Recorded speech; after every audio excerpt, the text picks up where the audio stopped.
Okay, there are a couple examples here where we've run into basically exactly this issue of and why it's so important to really localize your keywords. So in this scenario, a company based in the US has a highly popular heated tobacco product.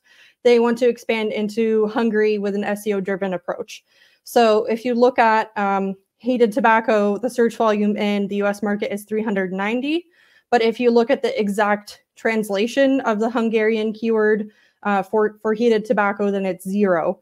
But if you had, localized your keyword research, then you would find they actually refer to it as what we would say tobacco heater in English, and that even has more search volume than in the US. So it actually shows that this is probably a really great market to expand into because they know the product quite well. So this is basically the opportunity that you would miss if you hadn't really localized your keyword research. And also, if you use the incorrect phrasing in that content anyways, people are going to be like, what? That's not the way that we say it. That sounds strange.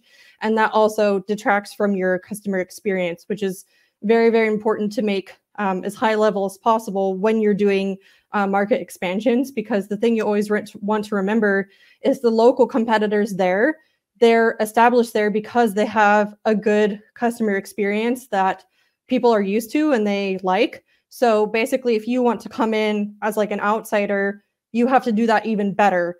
And customer experience is really one of the best ways to really stand out and just really show that you know your target audience. So it's really important to kind of deep dive into the way that people phrase things.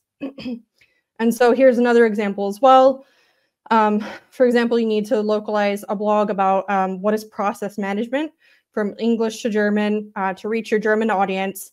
And then you see this keyword in the US market also has 390 search volume. If you take the exact translation of what is process management in German, 20 search volume. But if you look at another way of phrasing this in German, or the way that Germans would probably search for it more, process management definition, that again even has higher search volume than the US one. So you really want to look at both like search intent, of course. So here you have something that's very top of funnel, but then also phrasing, the way that people phrase things. Even though this German phrasing with definition is very different, that's the way that people would say it in that language. And of course, when you then put that into the content, you just want to make sure it's grammatically correct and everything.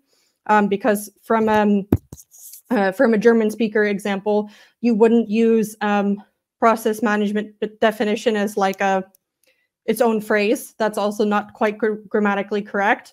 But Google can tell these kinds of things. They've done a lot of updates with semantic search and understanding different ways of saying things that mean the same thing. So try to use it in the most grammatically correct way.